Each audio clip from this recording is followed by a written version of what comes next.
It's been almost 7 months since Shanquella Robinson was savagely taken out while on a vacation with six monsters who not only ambushed her while she was at her most vulnerable, but proceeded to lie and cozy up to Shanquella's family to try to subvert any form of justice. And according to Shanquella's sister Tequila Long, they may not have been alone in those efforts. Tequila Long, the sister of Shanquella Robinson, who's been with her mother fighting the whole time. Hello, everyone. I'm going to be quick. The FBI knew about what was going on with my sister before the video even surfaced. So that had to be at least 2 weeks prior to the video being leaked. In a statement given at the press conference in Washington, D.C., held on Friday, May 19th, which marked the 200th day since Shanquella was taken out, Tequila hinted at an idea that has been long held, that there is so much more to this case than meets the eye. How else can anyone explain the complete dismissal of all protocol when it came to this case, or the inconsistency in timeline? According to attorney Sue Ann Robinson, the normal procedure when a U.S. citizen is taken out abroad is for the consul general to locate and notify the next of kin. That did not happen in this case. We all know that the family was notified by the Cabo Six and was given a false story about what happened, that it was alcohol poisoning that caused Shanquella's death. Something that never sat right with Shanquella's mother, who ultimately had to reach out to Mexico herself in order to find out where her daughter's remains were. If the investigation had been handled appropriately from the beginning, Shanquella's death should have sparked opening a criminal investigation, which would have had the FBI performing an autopsy immediately. Instead, because Shanquella was not named Natalie or Gabby or Sarah or Karen, the fact that the Mexican coroner texted the family a photo of Shanquella's body that showed she had bruises all over, a busted lip, blood vessels burst in her eye which was swollen, contusions and knots on her head. The fact that severe spinal cord injury and more were documented was ignored by authorities. And even though the autopsy performed within a day of her death by Mexican authorities made no mention of alcohol poisoning and listed all of those injuries, the State's Department still saw fit to release a statement saying there was no clear evidence of foul play. So instead, Shanquella's family was told that her body could not be returned to the U.S. without first being embalmed, removing all blood, setting the body features and structures back in natural place, and hardening tissues and the organs that had been previously removed for autopsy, which would forever compromise any further DNA testing or autopsy that could be performed. Shanquella's family spent 2 weeks and $6,000 bringing her home. Meanwhile, some of the Cabo Six were able to add further insult to injury by visiting Shanquella's family, reiterating the story of alcohol poisoning, planning their funeral outfits, and hugging and blanketing the family with lies, contradicting each other with almost every word spoken, until what happened in Mexico was partially revealed by the autopsy report that the family received around November 4th.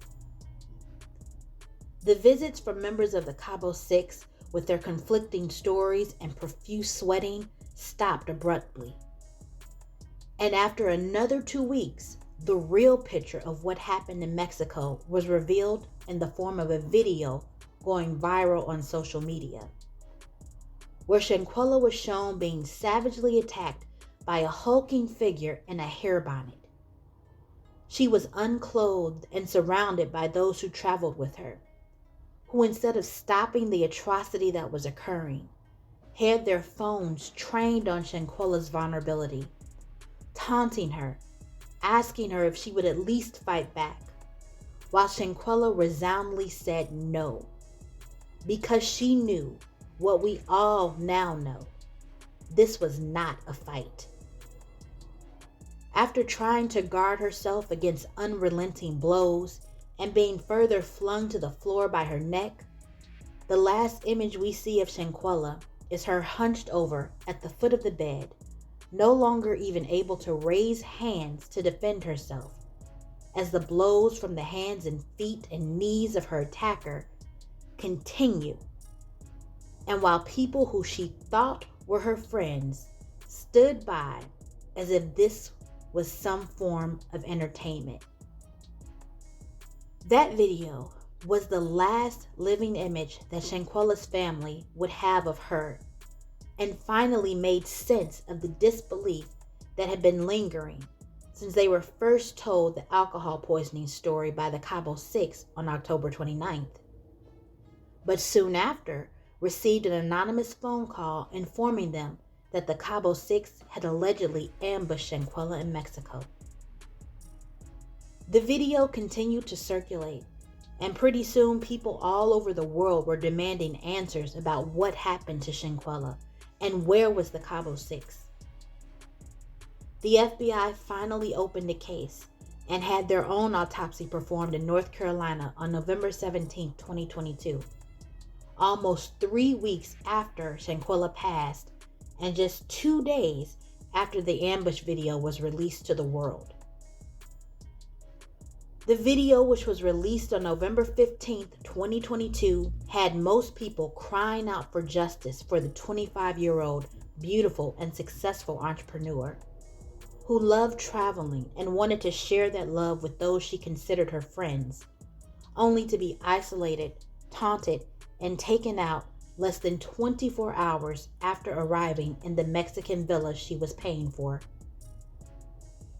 The outcry had local reporters making trips to the homes of the Cabo Six asking for answers, had Mexican reporters seemingly working to get the truth out, and had Mexico authorities finally issuing an arrest warrant for the direct aggressor as seen in the video on November 23, 2022, which soon spawned reports of an arrest being made on November 28, 2022. So we waited, hopeful, but wondering why there were no images or mainstream news reports of the arrest, wondering why there were no Interpol red notices listed. The family was told by the FBI to be patient. There was an open investigation. So the weeks passed and turned into months. Cabo Six was out living their lives and in some cases continuing in their jobs, while Shanquella's family was told to be patient. Until almost 5 months had passed, and while Shanquella's family was told to practice patience, we watched the widespread coverage of slayings in Idaho that sparked a multi-branch effort from law enforcement across the country that led to an arrest in less than 7 weeks. We watched FTX founder SBF be arrested and extradited from the Bahamas back to the US less than 2 weeks after he was charged. And we watched the FBI work hand in hand with Mexico government, even offering a monetary reward, which led to the release of 2 of the 4 people kidnapped in Mexico after less than a week. Yet the admonishment for patience to Shanquella's family continued until after 18 weeks, when the family's attorney, Shanquella Robinson, was told by U.S. officials that they couldn't do anything because Mexican authorities were not doing their job with regards to investigating the crime. So Shanquella Robinson, African-American mother of 2, went on a fact-finding mission to Mexico to find out what everyone was waiting on. She traveled to Mexico during a time when the travel advisory alerts urged extreme caution in several areas of the country. expecting to have the levels of courtesy that the U.S. consulate is supposed to offer to all American citizens in Mexico, Sue-Ann was given no assistance or liaison, and was advised that if the family needed more information, they should talk to the Cabo Six. So attorney Sue-Ann Robinson, a former prosecutor who knows what the Department of Justice can do if someone flees from justice, had the surreal experience of having to physically seek justice for her clients. Spending a week in Cabo, visiting the villa where Shanquella passed, the office of the doctor who attended her, the Red Cross, the police station, the Mexican Attorney General's office, where she was informed that Mexico had completed their investigation and sent all the investigative materials to Interpol and the FBI. That since the justice in this case is a top priority for them, they were willing to give jurisdiction to the U.S. if extradition was a problem. Sue-Ann Robinson came back to the States with a copy of the materials that Mexico had already sent to the U.S., and along with attorney Ben Crump and Shanquella's family, met with the Department of Justice, where they were able to lay out the information on March 3, 2023. They held a press conference immediately following the meeting, where they laid out the request for a high level of diplomatic intervention so the U.S. could either take over jurisdiction and prosecute the case themselves, or to complete Mexico's extradition request that had been seemingly ignored for about 4 months at that time. And a little over a month later, on April 12th, FBI office in North Carolina released a statement saying that based on the results of the autopsy and after careful deliberation and review of the materials and available evidence by both U.S. attorneys' offices, federal charges could not be pursued because the FBI autopsy that was performed almost 3 weeks after Shanquella had passed and after the embalming process had been completed determined that although they noticed the same injuries and bruising on the body as Mexico, the spinal column was actually intact, and therefore the cause of death was undetermined. So regardless of the ambush video that we have all seen, the autopsy report from Mexico that had no reason to lie about a spinal cord injury, the text messages and the witness statements from Mexico where the Cabo Six was heard laughing as Shanquella's body was taken away, or the statements that told how the Cabo Six manipulated the concierge at the villa to leave before their scheduled checkout in order to avoid speaking with Mexican authorities. On April 12, 2023, after extensive review by seasoned investigators, the Department of Justice based the decision not to pursue charges in the Shanquella Robinson case on the results of a 19-page autopsy report that had just been completed on that same day, April 12, 2023.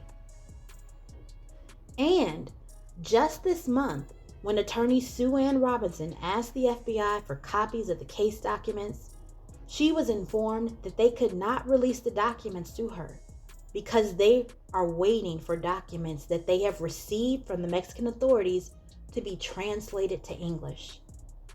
So the same documents that they supposedly used to determine whether or not federal charges could be filed were still not fully translated. The FBI is sending a message that a dangerous person was allowed to go to a foreign country, take a person out while accomplices egged her on and encouraged the crime, return home to the U.S., and carry on with their normal lives without consequence. This message allegedly allowed 3 female members of the Cabo Six to feel comfortable enough to hang out together for a night on the town in Greensboro, North Carolina on Wednesday, May 10th. The women were allegedly feeling themselves and noticed someone in the bar filming them. The Cabo Three confronted the woman and her friends, which eventually led to them being jumped in the parking lot. Shanquella's family along with attorneys Sue Ann Robinson and Ben Crump, met with the director of White House Public Engagement on Friday, May 19th, and had one simple ask: that the U.S. State's Department follow the protocols that are already in place, that they acknowledge the extradition documentation that has already been submitted by Mexico, accept the documentation, and start the extradition process, which is a transparent process where no one has to wonder if justice is actually being served. And we're not gonna stop, like Attorney Ben Crump said, until justice is served. And if justice can be served in Mexico, then we're asking the U.S. authorities to get out of the way. Amen. And let it be served. Because there is a protocol, there is a precedent. Again, the family is not asking for anything new or different or special or preferential treatment. They're asking for something that there's been a treaty in place since 1970. We saw it with the kidnapping case. Very quickly, the FBI got on the same page with the Mexican authorities in order to resolve that, and they could do that here.